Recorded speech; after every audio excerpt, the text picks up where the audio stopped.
ஆரம்பத்தில் காவேரி அதுக்கு பிறகு இருந்த விஷயங்களை தாண்டி கடந்த சில வருடங்களாக அது போன்ற விஷயங்கள்லாம் கொஞ்சம் மட்டுப்பட்டு இருந்தது. தற்போது மீண்டுமே கூட அந்த போன்ற தமிழ் விரோதமான செயல்பாடுகள் அப்படின்றது, தமிழர்கள் விரோதமான செயல்பாடுகள்ன்றது அங்கே ஆரம்பிச்சிருக்கு. இதில் சில அரசியல் பார்வையாளர்கள் என்ன கருத்தை முன்வைக்கிறாங்கன்னா, சமீபத்தில் தான் கர்நாடகாவில் இந்திக்கு எதிரான ஒரு மனநிலை, இந்திய ஆதிக்கத்திற்கு எதிரான ஒரு மனநிலை அப்படின்றது வந்துட்டு இருக்கு. இந்த நேரத்தில் இந்த விஷயம் அதை தமிழுக்கு எதிராக ரொம்ப சரியா, அதுதான் நாங்களும் அதுதான் பேசிட்டு இருக்கோம். நீங்க சொல்றது ரொம்ப சரியான கூற்று. என்னன்னு கேட்டீங்கன்னா, இந்திக்கு எதிர்ப்பு இப்போ தெரிவிக்க ஆரம்பிச்சிருக்காங்க. ஏன்னா கொஞ்ச காலத்துக்கு முன்னாடி கொஞ்சம் ஒரு அவங்க உண்மையா பொய்யான நமக்கு தெரியாத ஏற்றுக்கிட்டாங்க. என்னன்னா அமித்ஷா அவர்கள் நினைக்கிறேன், நினைவு இருந்தால் சரியா இருக்கும்னு நினைக்கிறேன், அவர் தான் சமஸ்கிருதத்தில் தான் எல்லா மொழியும் தோன்றியது, அன்றைக்கு அமைதியா இருந்தவர்கள். சரிங்களா? அப்போ அதை எதிர்க்க அவங்களுக்கு முடியல. அதுக்கப்புறம் ஏதோ ஒரு விழிப்புணர்வு எல்லாருமே என்ன செஞ்சாங்க, இந்திய எதிர்ப்புன்னு வந்தாங்க. இந்திய எதிர்ப்பு இன்னைக்கு உண்மையிலே சொல்ல போனால் பெரும் அதிர்வுகளை உண்டு பண்ணும் பொழுது இதை ஒரு காரணமாக வச்சு அதை திசை திருப்பி தமிழ் எதிர்ப்பாக பாரதிய ஜனதா தான் இந்த அரசியலை அப்படி தொடக்கி விட்டுருக்கு அப்படிங்கிறது தான் அரசியல் ஆய்வாளர்களும் அந்த கூற்றில் தான் இன்னைக்கு பதிலளிச்சுட்டு இருக்கிறாங்க. அது உண்மையாகத்தான் இருக்கிறது. காரணம் அப்படி இருந்த வாசி தான் இங்கே எனக்கு பெரிய ஆச்சரியமே தமிழிசை அக்கா மன்னிப்பு கேட்டால் என்ன குறைந்து போவாங்களாங்கிறது அவரும் சொல்லியிருக்காரு. இவர்கள் எனக்கு ஆச்சரியமாக இருக்கிறது. என்னன்னு கேட்டிங்கன்னா, என்ன தப்பு செஞ்சாருன்னு சொல்லிட்டு சொல்லுங்களேன்.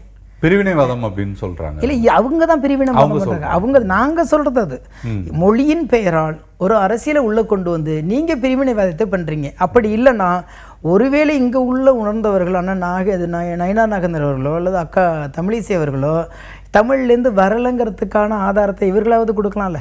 அவர்கள் தான் ஆதாரத்தை எடுக்கிற அளவுக்கு அவர்களுக்கு அவகாசமும் இல்லை, பொறுமையும் இல்லை என்றால் இவர்கள் கொடுக்கலாமே. அப்படி யாரையாவது ஒருமையில் பேசினாரா, இல்லை தகாத வார்த்தையில் ஒவ்வாத வார்த்தையில் பேசினாரா? இது என்ன கடந்து போகும்போது ஒரு உறவை சொல்லும்போது அன்பின் அடிப்படையில் எங்கேயோ படித்த விஷயத்தை ஆய்வு அறிக்கைகள் சொன்ன விஷயத்தை அதை வெளிப்படுத்திட்டு போகிறாரு. இதற்கு போய் நீங்கள் எப்படி மன்னிப்பு கேட்டால் தவறு இல்லைன்னு சொல்கிறீங்கன்னா, நான் தெரியாமல் கேட்குறேன், உங்களுக்கு மாநிலத்தின் மீதும் இந்த மாநில மக்களின் மீதும் இந்த மாநில மக்களுடைய வாழ்வாரத்தின் மீதும் இந்த மாநில மொழியின் மீதும் உங்களுக்கு பற்று இருந்தால் கண்மூடித்தனமாக ஒருவருக்கு தாரை வார்த்து கொடுக்கும் நோக்கத்தோடு மன்னிப்பை கேட்டால் தவறில்லை என்று சொல்வீர்களா அப்படிங்கிறத கேள்வி. இப்போ பார்த்தீங்கன்னா, இங்கேயும் காங்கிரஸ் இருக்குது, அங்கேயும் காங்கிரஸ் இருக்குது. ஆனால் இந்த எல்லா காங்கிரஸுக்குமே ஒரு கனெக்டிவிட்டி இருந்தாலும் தான் மாநிலத்தில் தான் நிலை பெற்றிருக்கணும், தான் மாநில மொழியையும் தான் மாநில மக்களுடைய உணர்வுகளையும் புரிந்து கொள்ளணும்னு அங்கே எல்லாருமே என்ன செய்கிறாங்கன்னா, சரியோ தப்போ அதற்கு ஆமாசாமி போடுறாங்க. ஆனால் அந்த உணர்வு இந்த மாநிலத்தில் இல்லையே.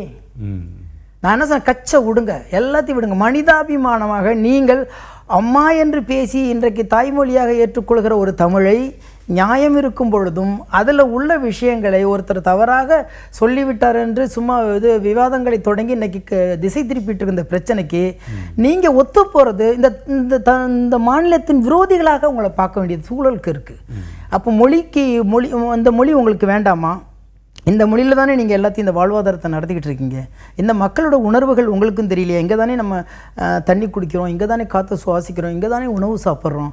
அப்போ நான் என்ன சொன்னால், பொய்க்கு துணை வாங்கல் என்று உங்களை அழைக்கவில்லை. உண்மைக்கு புறம்பாக இந்த மாநிலத்திலிருந்து மாநில விரோத செயல்கள் இறங்குவதாக தோன்றுகிறது. அதுதான் பிரச்சனை.